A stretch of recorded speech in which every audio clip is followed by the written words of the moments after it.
Good evening, everyone, and good afternoon for those in the US. My name is Henrique Tarasiuki, and I'm an MBA and MPH student at UC Berkeley, and co-president and head of audience at Brazil at UC Berkeley, and co-president and head of audience at Brazil at Cedar. In light of the global pandemic and the healthcare challenges we're facing, we wanted to make sure we cover all the fast-paced changes to such a critical industry, bringing together some of the most brilliant minds in the sector.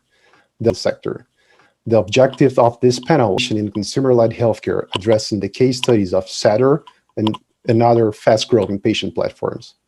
But before we begin, I would like to recognize the support of our sponsors, who make the Brazil-Silicon Valley movement possible. Bank of America, BTG Pactual, DASA, Fundação Lego for Startups, IBM, Instituto DOR, Magalu, Pinheiro Neto Advogados, SoftBank, Stone, and Valor Capital. On behalf of the entire Brazil Silicon Valley team, I would like to thank all of our sponsors. To kick off today's discussion, I'm honored to introduce our guests. To begin, we'll welcome our first panelist, Florian Otto. Florian is the co-founder and CEO of Cedar, a fast-growing healthcare financial engagement platform.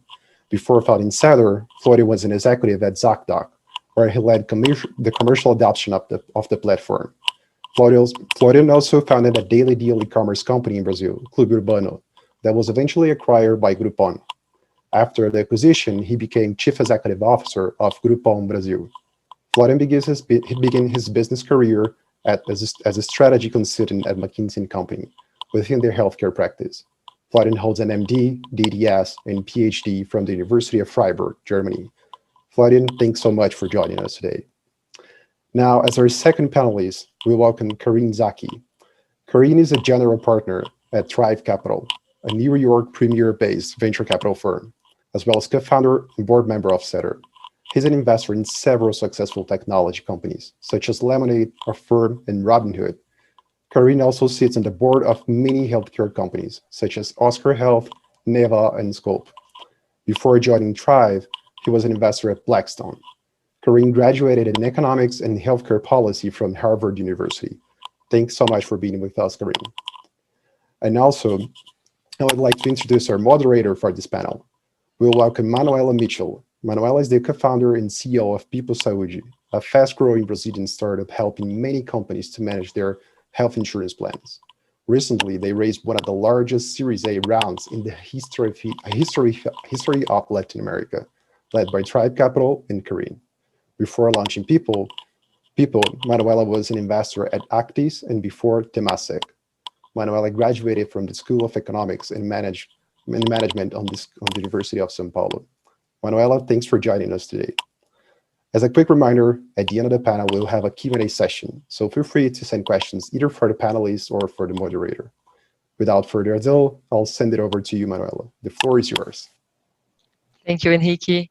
Hi, everyone. It's a pleasure to be here. Not so long ago, I was a spectator, so it's great to be here. Just to kind of like kickstart the conversation, healthcare, I think it's one of the sectors that we can learn a lot from the US. Like Brazil definitely is a few years behind. If I was having this conversation with Kareem and Florian 10 years ago, the situation would be completely different. So Florian, a doctor himself, would be leading a consumer-based company here in Brazil, and Kareem would be investing in brick-and-mortar healthcare businesses. Healthcare has gone through exponential change in the past 5 years. The sector has received funds and interest like never seen before. If I had to summarize in a sentence what is problematic about healthcare, I would say that despite being one of the most expensive things money can buy, the experience continues to be awful for most of the stakeholders involved. And with that said, I would like to start the conversation. I would like to ask Florian and Kareem a couple of questions so they can tell the audience how they have connected themselves to healthcare in their careers. Starting with Florian, even though you were a doctor by training, you started your career as a management consultant, opened up a consumer company in Brazil, and only then transitioned back to healthcare. What were the main motivations of going back to healthcare, and what drove you to founding Cedar? Yeah, thanks so much, of course, for having us, Manuela. Great, and thank you, Enrique, for the introduction. So first, I'm not 100% sure whether really the Brazil is a couple of years behind the US in healthcare. Maybe in the medical healthcare, sometimes yes, but in the healthcare system, maybe not. Also, the US definitely has a lot of work to do. So maybe a few sentences. Why did I get, which was literally a question, why did I get back into healthcare? I think literally healthcare is one of the most beautiful parts of society and of business, for the following reason. Every single person gets touched by healthcare, right? I mean, from the moment you are basically born, you need healthcare, and then throughout your entire life. And we all know when we are sick, one of the most important things that you really care about is just getting healthy and improving somehow this process. So however you can do it, I think is definitely something that is very aspirational, and I just love. You're totally right that I started my career a little bit different, literally as a doctor, treating patients one by one. And that's a very rewarding job, and completely loved it. And patients, of course, are very thankful for the impact you're having. And I decided to switch actually more my career towards the management, because it's way more scalable. That's the really interesting piece. So when in business, or especially in digital health, you're making some improvements, you can literally just scale it to millions of patients. So like Cedar right now, we are engaging with 15 million patients every single year. So that really excited me on doing business in healthcare. And then maybe your last question was what ultimately drove me to start Cedar. That was more a personal experience where my wife really had a bad billing experience in New York, where she fainted on the street. We needed to swipe the credit card for the co-payment, and then she got a bunch of bills that she didn't understand. And then the question came basically, okay, you can do everything on your mobile phone in these on-demand technologies, right? Everything is personalized, everything is easy, everything is timely and convenient, and healthcare billing is nothing. So I think a lot of healthcare providers literally only focus on the medical experience, which is important, but not at all on the administrative experience. And trust is consistency over time. And this entire healthcare experience, which is the medical experience and the administrative experience, is not consistent. And that erodes trust with the consumer. So we literally wanted to be this connection between the patient and the healthcare system, and revolutionize the digital experience for the patient. Awesome. Thank you, Florian. Now going to Kareem, like Thrive has been one of the most active and successful healthcare investors in the world, having invested in Cedar, Oscar, Rightway, Nava, and your personal history to the sector dates back to your bachelor degree. So what drove you to healthcare initially, and what do you see as the main opportunities in the sector as an investor?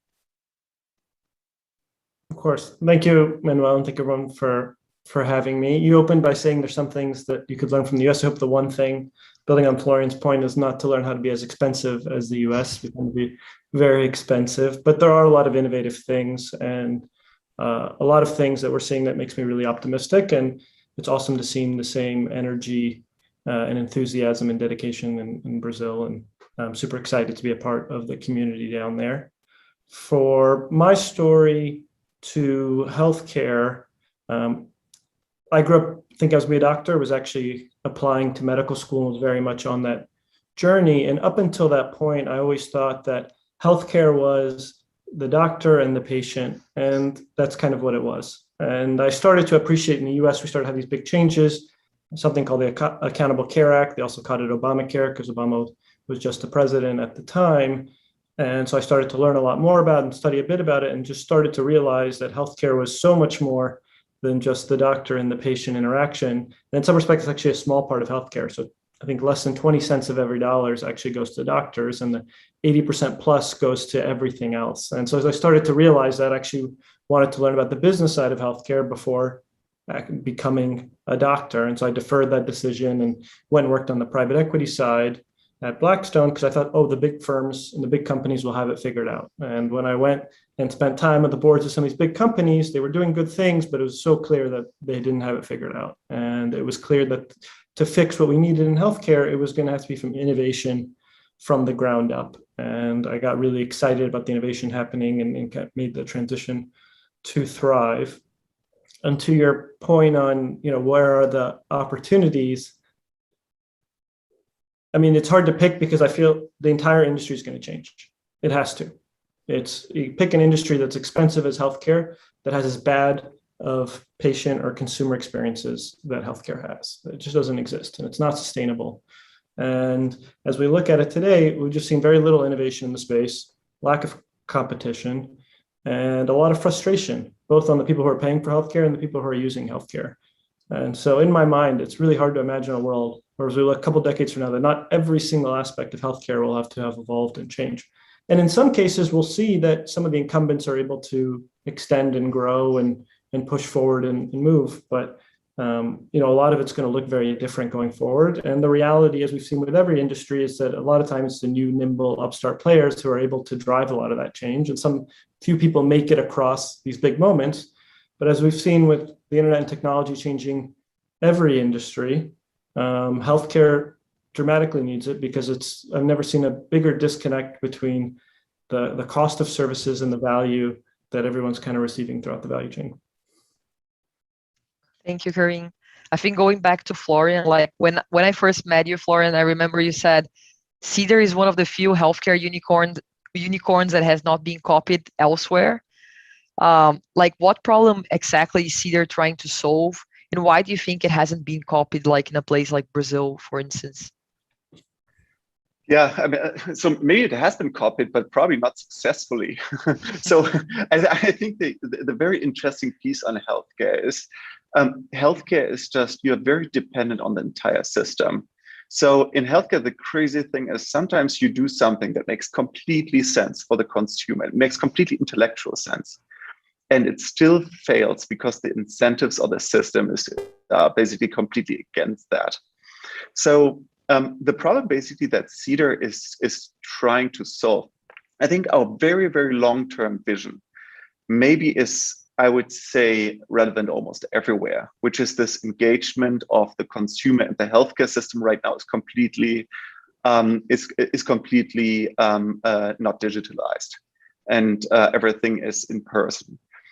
However, where we really go deep in is through this financial experience. And there are a lot of countries where this just doesn't exist, right? Like Germany, my home country, out-of-pocket payment is not a factor there. In the US right now, from patients to healthcare system. So I think overall it's around $400 billion out-of-pocket payments to healthcare providers, hospitals. It's around $150 billion. So these are a huge amount of monies, right? And when you look in a country, for example, like Brazil, the problem I think in Brazil is a little bit easy because it's not that complicated in terms of the insurance company and the providers. So how's the market in Brazil? And I think most of you probably know it is. Most of the encounters go through the SUS. And in the SUS, of course, it doesn't really exist because it's not out of pocket. So let's only talk about the private market. Private market in terms of numbers is smaller, maybe, I don't know, than the actual numbers. But when I left, it was something like 25% of the encounters, but probably 50% of the spend. Might have changed a little bit. But still, it is actually very easy because the contracts between the provider and payers are much more straightforward.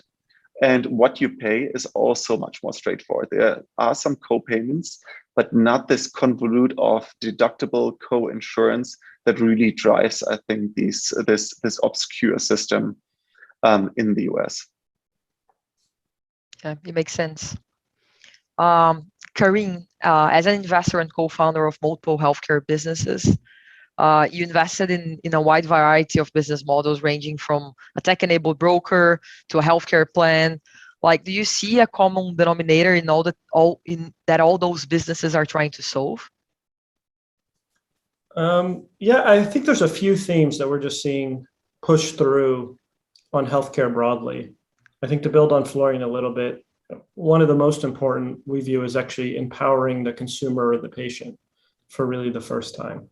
A lot of times they've kind of been a bystander outside the system, even though the care should be all about them.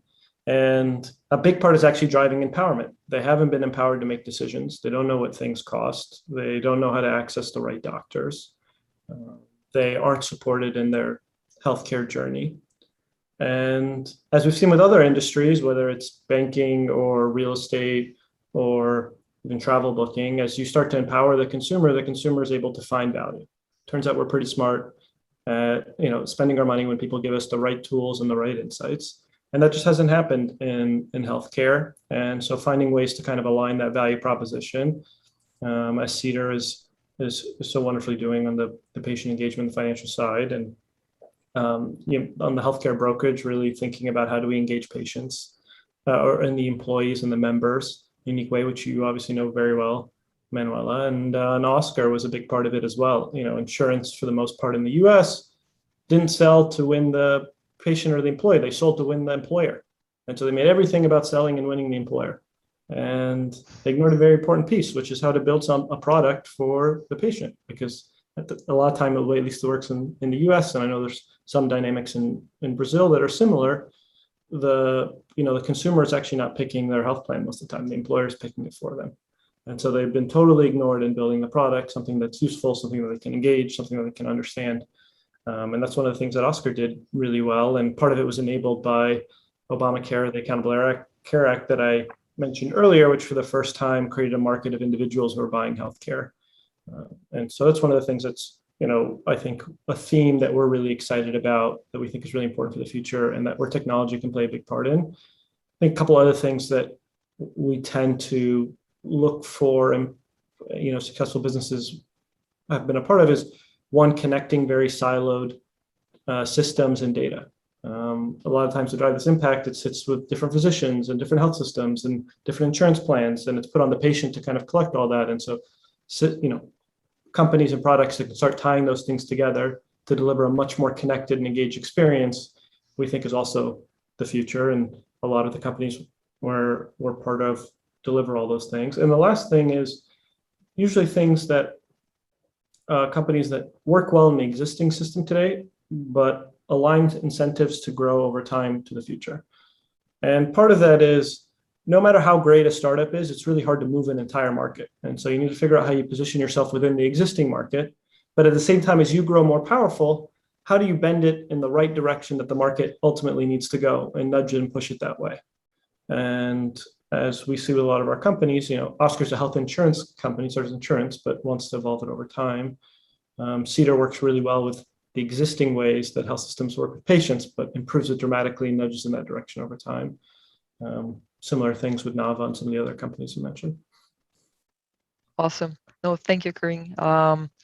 Going back to Florian, I think one thing that I see as a healthcare entrepreneur myself is a lot of people repeat healthcare is a broken industry. It's expensive. There's lack of centralized data. The experience is analogic, misaligned incentives. I think the adjectives are quite the same. And yourself as a healthcare entrepreneur, what do you think someone trying to innovate into healthcare needs to bring to the table? And is there a problem in your perspective that you think that's bigger than others? Yeah, it's a good question. So overall, I would say, healthcare is of course different. The healthcare industry is different, but that's a very bad excuse not to touch it or to say it's not fixable or you cannot improve it. And for a few reasons. I think the first, and Kareem said that very nicely, about being consumer-centric. Everybody says, yeah, healthcare is different, the consumers tick different, but in the end, the consumer is exactly the same consumer that also watches Netflix, that shops on Amazon, that books the trip on Expedia. So I can guarantee you that we need a personalized experience for them, right? That is very clear. And right now, the healthcare digital experience is not personalized whatsoever. The medical experience is actually personalized. Personalized medicine is I think, got started in the 70s or 80s already. Makes total sense. Every human being is different. So see them as an individual. I think it's very, very important. The second, I think there is a lot in healthcare too, of course, that is broken and that is fixed. I think healthcare entrepreneurs, back to your question, Manuela, is really to focus on the things that you can somehow impact. It's very bad to just think, okay, there are a lot of things broken, and I want to focus on the things that are the biggest impact. Maybe it's not possible because it's just literally, a legislative problem. So I think as a healthcare entrepreneur, focus on the things that you really think you can change. Don't get discouraged if you cannot completely revolutionize the entire healthcare system. That's probably not possible for one single company anyway, right? And that's what Kareem, of course, also said correctly. They have a lot of companies, and if each of these companies improves just the experience from before and after slightly, then I think society has definitely won a lot, and we can, create a lot of value for everyone involved. There are, of course, I think in healthcare, a few other things that a healthcare entrepreneur should understand. The first is, I think, in understanding incentives and how the healthcare system works is extremely important. So really dive deep into it. Doesn't matter right now if you're the CTO of a company or so, but if you are the founder and you do a little bit more on the commercial side, it is important. I think the second is there's a lot of regulation. A lot of the regulation makes sense. Some of the regulation does not make sense, but regulation is still regulation. So you better understand it and you better comply with it. It's not unique to healthcare. There are a lot of other industries also that are regulated, but healthcare, of course, they are. But in the end, those are the very important things in healthcare. And also watch about trends. It doesn't make much sense, I think, to right now think about a great business model that might be even extremely profitable that somehow bets on a trend that might either go away or that just benefits out of inefficiencies in the system. And there's a lot of money made, a lot of business being started on literally trying to siphon off value out of the healthcare system. I strongly believe, and I strongly hope, that most of these businesses will at some point go away. And that most of the companies and technologies that really improve the experience for the patient, improve the quality, the cost, those are all businesses that always, I think, bring society forward and will also have a long-lasting impact on healthcare. Thank you. I totally agree with the incentives part, by the way. I think that's probably the most important and different element that healthcare has. So going back to Kareem, and I think double clicking on the kind of like broken healthcare angle, like I think we have been saying, oh, healthcare is broken for quite a while, but thinking about technology and disruption, it almost feels that it took a while for those two to catch up, but now kind of like the whole thing has changed. So what tailwinds do you think are driving healthcare innovation, and why now seems like a good time or the right time? Yeah, I think, first of all, innovation's been happening. It just takes longer in healthcare. It's just the nature of it, especially because you can't a lot of times go direct to consumer. And so that creates a big path for innovation, but you usually have to sell through intermediaries. And so whether you have to work with a big health system or a big payer, or even with employers who buy once a year, these things that are actually moving very fast on healthcare timeline might feel slow relative to other industries just because of a lot of the intermediaries. And so I think we're seeing a lot of progression. And obviously, I think part of it catalyzed by COVID and people becoming more comfortable with digital health and innovation and bringing forward some of the things from the future and allowing people to make the decisions now has been one of the things. But I think just have to recognize that if you're going to move an industry as large, as important, and as entrenched, like it's just going to take a little bit of time. And it's not that you're just selling direct to consumer, or you're selling to other startups, you're selling to big institutions that are at the end of the day dealing with people's lives and the healthcare treatment. I think some of the things though that continue to kind of support it are all the tailwinds that I think we've continued to see, which is long-term, if we look forward, it's the lowest cost options that are going to win long-term. It's the best patient and experience that's going to win long-term. And it's going to be the things that unify data and take on more and more of the industry and be able to connect that together. Healthcare has really suffered from lots of siloed treatments over time and lack of communication and insight. And so people who are able to drive that are going to continue to drive that forward. But part of it is all these things take time, just given how large the industry is and some of the decision-making cycles. But what these things kind of look slow until they start to compound a bit faster. I guess maybe one of the other things is a lot of industries have a large early adoption curve, and maybe in healthcare it's a bit shorter, and it's much bigger on the late adoption. And so maybe it's slow up front, but actually catches up very quickly towards the back end. So I think we're going to be surprised where we see companies for 3, 4, 5 years building, and then year 6, they grow at crazy rates that we haven't seen before. And it just takes a bit of time and investment, but all these things are moving the industry in the right direction. You can ask Florian, he's just starting to close deals that maybe he's been talking to since the beginning of Cedar. And that's just part of the game. Yeah, I think that's, I agree with all the points that you mentioned, and I would add another one, which is regulation. Probably like the regulation, especially here in Brazil, like it has been super pro fintech, like a lot of tailwinds in that sense. Like healthcare is lagging a little bit behind in that sense, but I think it will catch up eventually and also boost innovation in the space. I think there's one very please. interesting, if I can chime in, Manuela, is literally about this risk taking. And I can say that because I'm a doctor and I'm guilty, of course, 100% myself, that a lot of either healthcare leaders and healthcare systems or even policymakers, they're very often doctors or they came from medical school. So what are you trained as a doctor is not to take any risk, do all the proven stuff. And to be clear, it makes sense, right? So I am not advocating for right now doctors to take a lot of risk. But there are a lot of things, I think, on the business, on the administrative, and on just the health system side, where risk taking is absolutely necessary, and it's not a life or death decision. And if the decision is made and then the outcome is wrong, you can always reverse it. So that's one of the biggest problems, I think, is this being afraid of taking risks on the administrative side. And to be clear, there's been so many innovations in healthcare, even on the technology side, on the medical field. Go to an operating room.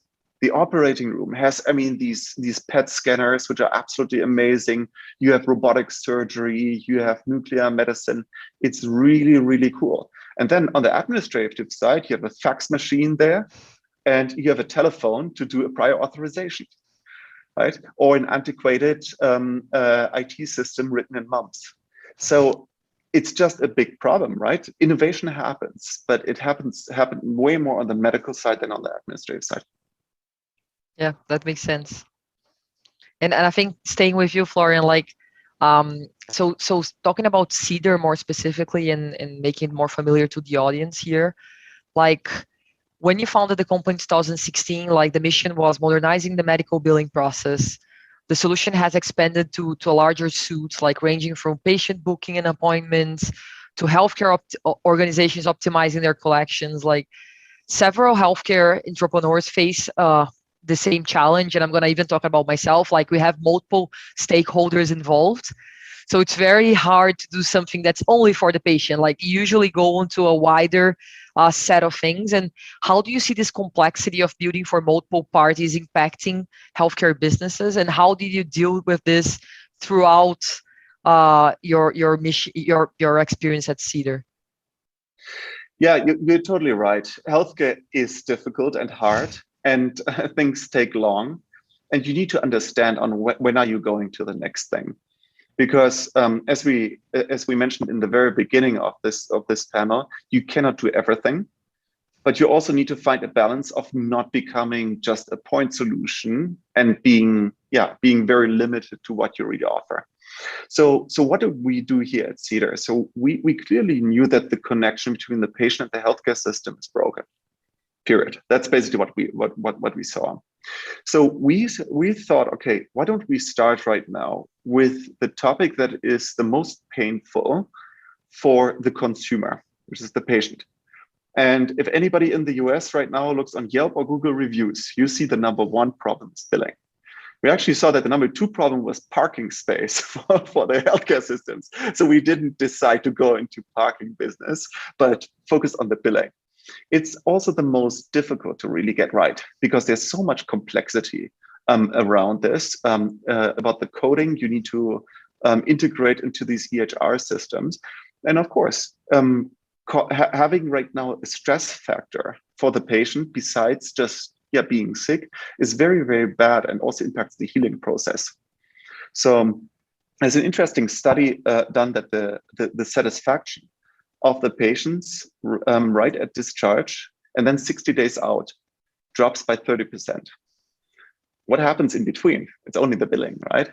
So we wanted to focus that first. But then we saw, of course, after quite some time, after 3 years or so, that even if we right now improve the billing process, the patients have a lot of other problems that is not necessarily resolving by paying the bill.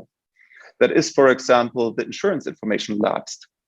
So we developed a product where you can take a picture of your insurance card and then just resubmit your claim. Denials from the insurance companies. Basically, an insurance claim got denied because one of the codes was a whiplash and the patient didn't put the car insurance information in there. So we are texting the patient and they can take a picture of the insurance card for the car insurance and resubmit it. Or charity care application. We were shocked to see that a lot of patients that we deemed were eligible for Medicaid were not enrolled in Medicaid and got huge bills. So we have a product where we help those patients to enroll in Medicaid. And all of that together, and of course, we have a chat functionality where there's 24/7 chatbot and so on. And all of those products literally help the patient navigate and resolve their problem. So we virtually take them by the hand and navigate them through the experience. And then earlier this year, we started basically the same, but also on the pre-visit side. Because solving the problem in the post-visit, of course, the nirvana is to do everything pre-visit. So we started with appointment reminder booking. You can fill out all your forms already, can sign release forms, take picture of the insurance card. We do eligibility check. We can tell you how much the co-payment will be. You can schedule the payments already. And that, of course, helps the patient to really reduce this anxiety so that when they come to the healthcare provider, they can just focus on getting healthy and don't need to worry about all of this administrative burden that just confuses them and delays the process. Perfect. Thank you very much. And like going back to Kareem now, like a lot of people have been discussing the trend of disintermediation in healthcare, meaning that healthcare products would be sold directly to companies or even individuals.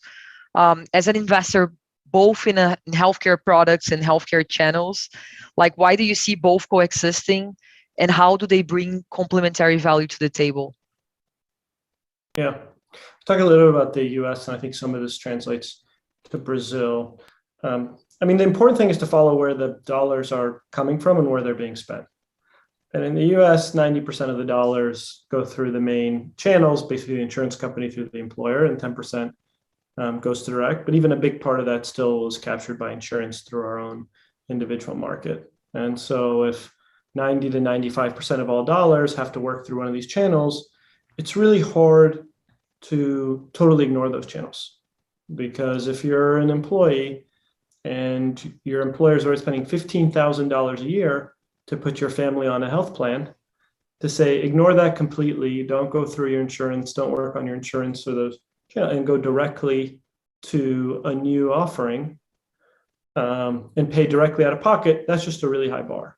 Now, we've seen some innovation in the US. We're investors in a company called HIMSS, which is a direct-to-consumer pharmacy to individuals. And there's some of these areas that are starting to be explored, which is maybe consumer-directed spend. So they sell hair loss medication and some dermatology medication as well. And those are things that consumers are able to identify and respond to. I think certain areas where consumers make decisions in the US, we have urgent care, which are kind of not going to the health system, but a quick visit. We're starting to see a lot of direct spend work there. But things that require you to go to a health system, get diagnosed by a doctor, work through that, have some continuity of care, the vast majority of that is still flowing through the existing channels of the insurance, which is ultimately procured through your employer. And so if you want to be able to innovate and drive massive adoption, a big part of a lot of the companies we support is not that we just want to make a good business, but back to the earlier point, there's a lot of things to fix in healthcare, especially in the US, especially around cost. And so we want to impact tens of millions, if not 100 million plus patients. And so to do that, you can't ignore how the vast majority of people get healthcare and purchase healthcare and where all the dollars flow. Now, back to these points of you might not be able to move the whole market, but hopefully align the market in the right direction. I'd love to see more and more spending be a bit more direct, because as we've talked about, that's how most industries operate. And so while nearly all our businesses get their start in the traditional channels, we'd love to be well positioned that as more and more goes direct, that we actually get stronger and can actually help those shifts over time. And again, that comes down to alignment incentive and driving value to the consumer. Who gets left behind in a world where we when we move the channels, people aren't delivering value and people are actually saying, wow, I pay that much for that service that I've never used before. I didn't know my employer was spending money on that. Or I've never even heard of it, or I don't use it, or it's not helpful. But if you're really focused on driving value to the consumer, lowering cost, those things actually get stronger in a more direct world, not weaker. Perfect. No, thank you very much. Like, I would like to finish off before we go to Q&A with like a fast lightning round. I'll start with Florian, then I'll alternate to Kareem. So Florian, like, you were born in Germany, moved to Brazil, started a business in the US. Like, what Brazil has taught you about being an entrepreneur? Oh, great question. I think a lot. To be clear, I would not be here without my experience in Brazil, and I would be very clearly a much worse leader, for sure. And there are a lot of things. So let's maybe just say one thing. I think, you know, Germans and Brazilians, they have very different qualities. And what I learned from my time in Brazil, these 5 years, which I really loved, and Brazil always has a big place in my heart. I think having to deal with being more emotional and really leading with a heart. And I think that is really one thing where the Brazilian culture is extremely strong and the German culture probably a little bit behind.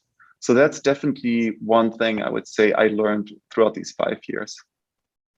You're very nice to say you haven't learned to deal with bureaucracy too, but you're very polite.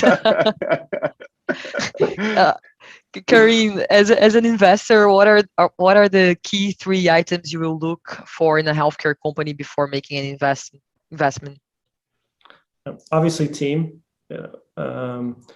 The second thing was a kind of alignment incentive, to the point that you can't really move the market. You need to make sure you're well aligned with incentive. You have a great team and a well aligned business model, then product. Obviously, it's not about just innovating today, it's about innovating in the future. Teams that are really emphasize and prioritize product will allow it to move as the market shifts. Awesome. Thank you. And Florian, as a healthcare entrepreneur myself, like, one of the biggest challenges I face is resistance to change from the medical community. I think you touched on that a bit before, but what advice would you give to entrepreneurs trying to convince or sell to medical doctors? Yeah, it's not easy, and but it's not supposed to be easy, right? I think the very first thing is you need to have a good product. The product cannot be 10% better; it needs to be 10x better. To be very clear, because nobody really wants to change, and it's not only in medicine. So that's the first. Product needs to be good, and then the second thing, I think there needs to be very clearly. You need to convey to the person you are basically trying to do business with, on why they have to change and why they should change now, and what are they missing by not doing business with you. And if all of those things are being done, then I think you have a good chance, and then the timing needs to be right. So Kareem mentioned that in the beginning already. Yeah, sometimes I've been in touch literally for 4 years right now with certain clients, and then all of a sudden they want to do business with us. So really become a trusted partner with them, that they trust you, they call you whenever they have a problem. And then I think you are good in the long run. It might take some time though. Perfect, thank you. And the last question before we wrap up and move to Q&A, like, Kareem, what's your proudest healthcare investment to date? And you don't need to say Cedar or Pipo. Florian and I will leave you without that. That's like saying your favorite child. I can't say that, but Cedar and Pipo definitely up there. All tied for first. Thank you. I'm very flattered. Henrique, do you want to do the Q&A? Yeah, sure, I can jump in here. First, thank you so much for this extraordinary conversation. I'm glad we have this opportunity to absorb so much knowledge from you. I would just like to remember our audience that you can send questions on the chat on YouTube. And with that being said, I'll start with our first question from André Moura from the Brazil Silicon Valley team. Considering how different healthcare systems are around the world, how can you develop a global thesis into healthcare? And do you change your approach when you're looking for startups from different countries? Yeah, I can respond to that. You're right. Healthcare is very local, and we are very careful about taking any learnings we have from the US and saying that's what happens everywhere in the world. And healthcare is even local in the US. Local health systems determine the nature, local insurers determine the nature, and very much so in each country. A big part actually is the involvement of the government. There's a dozen plus different models globally, even 5 or 6 major ones. And so based on the government involvement, how people procure their healthcare, who pays for their healthcare, the concentration of their healthcare systems, the dollars that are being spent to there, all those change. At the same time, though, you start to pick up some similarities that exist. And, speaking with Manuela, really understanding some of the dynamics between the employers, the employees, and the systems, a very similar experience that we're dealing with in the US with Nava, another healthcare broker that I'm a co-founder of, and a team that we work closely with. And so sometimes when you kind of see those, there's a lot of learnings to kind of bring across the board. I think fundamentally the thing that we see everywhere, though, is that healthcare is confusing for individuals. It's a hard topic to understand. It's deeply personal, and you're really dependent on someone else, the doctor, the health system, to help you walk you through the treatments. And that creates a lot of challenges that don't exist in most business models. And the people that step in the gap and help you, and it tends to be expensive. There's nowhere in the world that it's not cheap. And so you have this expensive treatment that you're relying on others to help you with. And so that usually relies on either intermediaries, such as insurers, or the governments to get involved. And so, yes, it's a very local approach, but we tend to see some similarities everywhere we look. Yeah, I think the goals of healthcare and every company are pretty much the same, right? It's always about increasing quality, reducing cost, and increasing access. It's always these 3 things. The question is, how do you achieve that? And that is extremely different in every single country. And what is the core problem? And that is what I think healthcare entrepreneur should really look. It's not, okay, what? It's pretty clear, right? But how? That is the very, I think, important question to ask yourself. Well said. Awesome. Our next question is from Djalma Rezende from T. Rowe Price. What's your view on the big tech ventures into healthcare? And more specifically, why do you think the Amazon, JP Morgan, and Berkshire initiative failed? And what should we expect from Apple and others? Oh, wow. That's a very broad and difficult question. I can maybe have a few words, but I don't want to say anything wrong. So to be very clear, I think everybody would love any company in this world to make progress in healthcare. And I'm sometimes being asked, hey, are you afraid of competition? And so I would love to be put out of business, to be clear. If anybody builds a better company to solve this problem that we try to address, hallelujah, I'm happy, really, no problem at all. So what happens right now with these big tech companies? The problem is a bit that healthcare requires, and we discussed that almost in the last 50 minutes, a very specific approach. A very specific sales, a very specific product, a very customized approach. And that is very tough for a large company. So you have a disadvantage of being large, for sure. A lot of these, we know that Google Health didn't really work. Microsoft's Health Ball didn't really work out. And then also this consortium. My feeling why it didn't work out, I never really understood what they wanted to do. I don't know whether they ever had a very clear strategy on what they tried to solve, besides just reducing the cost for their employees. There is, of course, the fundamental problem that they had was the density of employees per region. So they might have had 1 million employees, this Haven venture, but it was across the entire United States. So it was never a lot of patients per city. And that, of course, gives you less leverage. Yeah, I think on the traditional tech companies disrupting healthcare and having a challenge there is that it takes more than, to Florian's point, I think just software to to change the problem. And we work with a lot of antiquated systems, as we've talked about, that don't have readily accessible APIs, a lot of infrastructure that's built. When we started Oscar, the health insurance company, we couldn't even use the existing claim systems. We had to build our own claim system. And so much depth has to be built there. You couldn't just take some generalizable tech and say, oh, we're going to work with healthcare as well. And then a lot of times as well, when you work with these large health systems and insurance companies, even though they have technology, they're not necessarily technology companies. And so you need to be able to support with services and customization that works alongside. And, a lot of those a lot of those tech players really haven't provided a ton of services in the way that I think health systems need. And so it's a new muscle to be built. It's not to say that they're not going to be successful. I think it's just going to have to be a very dedicated effort, and not just assuming it's a new vertical they're going to launch. They have to really prioritize and build from scratch and first principles how they want to solve problems for healthcare.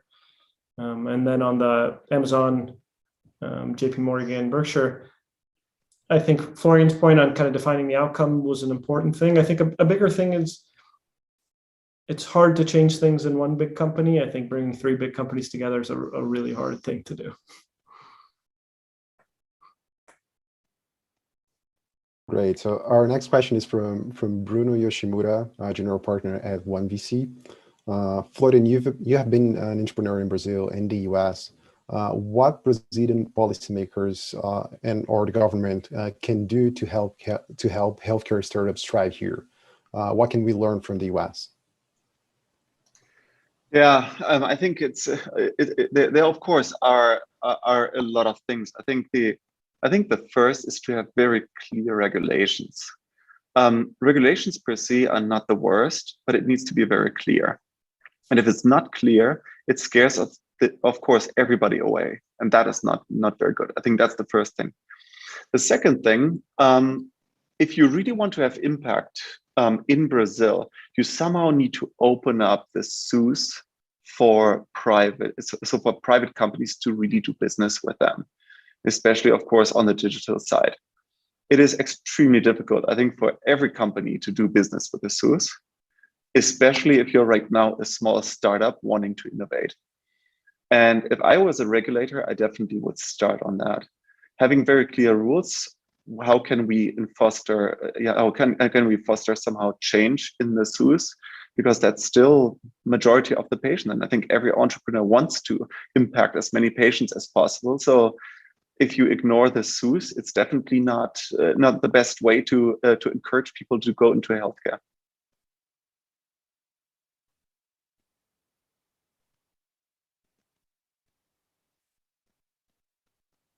Great. Unfortunately, we are getting close to the end of the panel. We have a couple more questions here, but in respect to everyone's time, I would thank every one of you for your presence here.